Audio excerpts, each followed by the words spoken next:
Chris Aquino ayaw nang magsalita tungkol sa mga isyung may kinalaman sa dating asawang si James Yap. Nang minsang tanungin ng TV host actress tungkol sa paghanga ng dating asawa sa kanya, ang tanging isinagot niya, Thank you. Excuse me. Bongga yun, di ba? pero sa ibang mga issue, game na game namang sumagot si Chris Aquino katulad na lamang ng pagtanggi raw niyang gumawa ng pelikula matapos ang box office hit nilang Sister Akas. Ayoko muna. Walang movie kasi hindi ko pwede pag-usapan. Meron bagong mga programang niluluto pero hindi ko pa kasi pwedeng pag-usapan. So yun, dun muna ang focus. Sinagot rin ng tinaguriang Queen of All Media ang issue kung paano nila tinutulungan ang kapatid na si Pangulong Noynoy Aquino kaugnay sa hidwaang nagaganap sa ninang pag-angkin sa isla ng Sabah.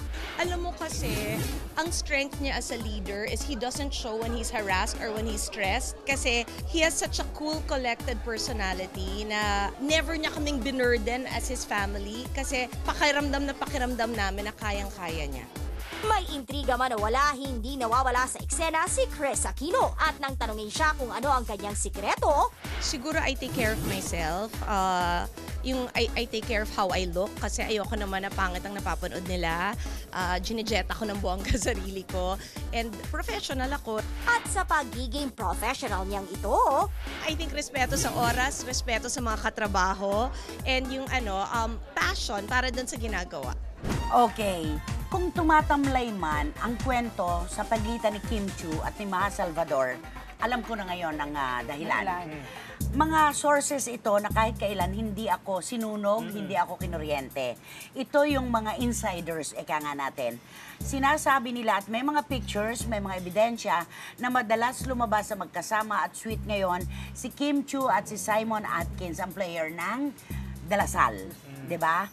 So, kung mapapansin natin, nag-die down yung kwento tungkol doon sa Maha at kay Gerald, di ba? Eh siguro maligaya na talaga ngayon si Kim Chiu para ano pa. Diba? Parang narinig ko rin yan. Kasi meron akong kilala na kaibigan si Simon. Wow! Ayan. Level ito. Basketball player ito. Bakit kaya kilala ko? Bakit ang hindi? Babae yung kilala ko. Babae. Na friend niya si Simon. At ang sabi rin sa akin nung... Madalas daw lumabas. At saka may mga pictures na sweet sila. Nagdi-dinner sila na talagang sila lang. Hindi ko lang na-confirm kung boyfriend na talaga, pero sinabi lumalabas. Pero tunay dati, yun. Parang nanligaw na sa kanila. Dati. Oo, kasi natanong na natin. Dati. Nung sila pa ni Gerald, di ba? Parang pagkatapos nung breakup. Pero parang hindi pa ganun nag-prosper. Pero it was never Kim and Sian. Never talaga yun. Naku, hindi. Alam mo ba, galit na galit ang mga fans ni Kim Chiu kay Zian Lim. Kasi parang ginagamit lang daw na front. Parang ginagamit lang daw, gamit na gamit daw yung idol nila. Kung saan niya ginamit at sa kung paanong paraan, yun ang hindi natin masasaklawan. Maaaring ginawang front. Pag ginawang front, may itinatago. Afraid. Diba? Afraid ni Roach. Ayoko. Diba? I-clarify ko lang, hindi nga si Mahal. Tinignan ko na. Sino? Kamukha lang ni Mahal, pero mali. Okay, midget kasama din. ni Aljur. Okay. Sa show na Wagas. May kamukha pala si Mahal. Diba? Yun ang mahalaga. May kamukha si Mahal. Okay, so kung si Kim Chiu man at si Simon Atkins na ngayon, they deserve to be happy. Lalo na si Kim, she deserves to be happy. Correct. How about him? Ay, he doesn't deserve to be happy. Dahil...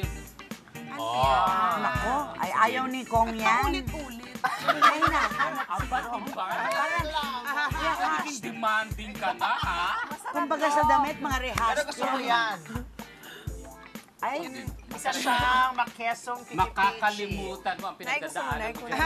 huwag na. Okay lang ako. Even sa picture. Naku, pag umaayaw si nanay, Ang delikado. kinakain kong pichi-pichi sa asawa ni Benji Durango. Wala. Ng Rescue 5. Ang sarap-sarap. Considered ba to na sweets? Kasi Yes. wala akong sweets for 14 days. Oo, pwede yan, pwede. Oo naman. Considered sweets? Kamuting kahoy. Eh, ano si Goma, hindi ko sweet. House. Uy, speaking of goma, Oy, cover! please get a copy of Esquire Magazine. Wow. Close up, Wow. direct close up. Ayan. Ang gwapo ng asawa ko. Ang loob. Teka, pakita natin yung loob. Sandali lang. Sino kaya iniisip niya dyan? Ba't ka ganon? Siyempre ako. Ano pa iba sa Esquire. Parang hindi siya Ano pa natin? tumatanda. Eto. Oh, may iniisip na naman siya. Si Kong yun, hindi ikaw. Ikaw mapagpanggap Hindi, ka rin iniisip eh. niya kung Ayan ang pinakagusto ko. In fairness. Napakagwapo Pareho naman yung ko. Ay, nako. Pakakasalan ko talaga tong lalaki. Ay, nako, elementary pa ako. Apelyido na niya. Yes. Ilalagay ko sa papel. Pangalan. Grade 6 pa lang ako. Pero itong blind item ko, I'm sure hindi ikaw Tingnan mo, ito. oh, napakagwapo. Ang gwapo nga niya. no? Sabi ko, ito mo napakagwapo. Sabi niya, gwapo na no? Hindi pa rin siya PRO na asawa niya. Hindi. Gwapo na no? Kasi iniisip ni Goma dyan, B, kung paano niya ako mabibihag. Alam mo ito? Ito yung Babalik ka na suntok. Ito yung itsura na para kang Italiano na hindi mo maintindihan. Ano? Italiano. Gwapo. Pagka nakasabay ko sa gym yan, nangihina ako. Oo, balita ko nga. no? Wala yung potassium ko. Na-ambulance ka pa, Kaya gusto na-ambulance mong kumain ka. ng saging. Wala kang potassium. Kulang sa potassium. Okay, go. Umakit ka sa puno ng Hindi ka saging. nakahalata tuwing mag-umpisa ka. Pero wag ka Pero ito, controversial yung actress na naman na, this girl has turned into a woman, Ay, into a monster. Ito! sana alam ko yan. Bakit? Oo, kasi ito, simulado pagkabata, talagang may pagka-aristokrata, Maldita. Maldita, palautos. Kaya pala ito ka magpalit ng kasambahay, para nagpapalit lang ng underwear. Pati driba. Minsan daw ito, sa taping, tinawagan daw yung driver, nasan ka? Ma'am, kumakain po ako. Bakit kumakain ka na? Ma'am, mag-aalas 2 na po. Oo. Mag-aalas. Pumunta ka dito, may utos ako sa'yo dito. May karo. Nag-i-uminglis daw ang lola mo. Haggard ang life pag siya ang Na-late asawa. lang ng 5 minutes. Kasi kumain. Tapos, sinabi ko kayo, wag muna kayong kakain. May uutos. Ma'am, masakit na po yung tiyan ko. Tsaka mag-aalas 2 na po. Dito na lang po kami nakakakain na masarap sa taping minsan sa shooting. Ay, Sa inyo nagaling po, ang sa driba. inyo daw parang ditakal. Tsaka wala siguro. Ganon. Kuripot. Tapos, pagkatapos doon, nagkaroon ng diskusyon, iniiwan daw yung susi. Yun yung dating driver. Ngayon may bagong driver. Ganun na naman daw ang istorya ng buhay. Kilala mo Ginutom na yun, naman. mistisa siya. Pati love life niya, si Rowena ngayon. Hindi hindi nagtatagal yung lalaki sa kanya. Sino ba ito? Kamukha nito, mistisa. Ay, oo. Kita mo? Sino? Di ba, Nay, may istorya ka dati sa kanya, driver Oo, din, di ba? Bakit na? Ganun siya Parang talaga. doon, walang tumatagal. Masyado siyang astang hari. Ay, oo. Astang hari. Pero babae siya. Babaeng hari. Babaeng hari. Pero hindi Astang Reyna. king. Astang king. Alam mo, naloloka ako dyan. Kung kausapin niya aso niya, parang tao talaga. I told you. Gumagano pa siya. Ay, naalala mo yung kwento ko.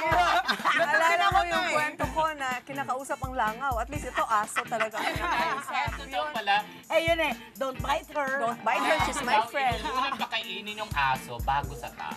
Sa Ganon totoo din si lang. Divine. O hindi na Sa totoo lang. Ito tayo sila. Nakita ko siya kung paanong i-baby niya yung kanyang aso. At yan ang isa sa mga dahilan ba't sila nag-break ni PG.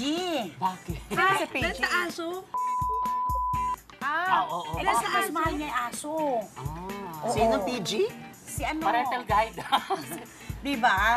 Naging boyfriend yun na. niya yun.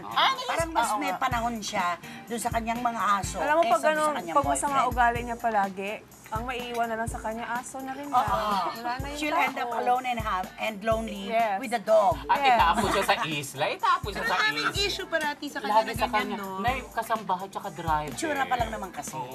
Itsura pa lang naman Ay, kasi. di ba Parang yung Sayang, maganda pa naman tong babae Nay, to. minsan di ba yung nanay niya tinatuwa niya? Inaano niya? Dahil yung nanay niya hindi niya ka-peslak. kapesla. Hindi niya ka-festival ng Mukhang, mudra. mukhang. OFW daw ang tawag niya doon. Hoy, we love mo. Mukhang lahat ng mga OFW. Ito kasi Shalala. Tayo yan, tayo yan. Hindi sabi, ayan nanay, kung Ay, mukhang nako. OFW mag-ganun. Basta astang hari po siya, astang king. Maraming salamat po muli sa pagtutok sa amin sa loob ng kalahating oras. Maraming salamat po muli.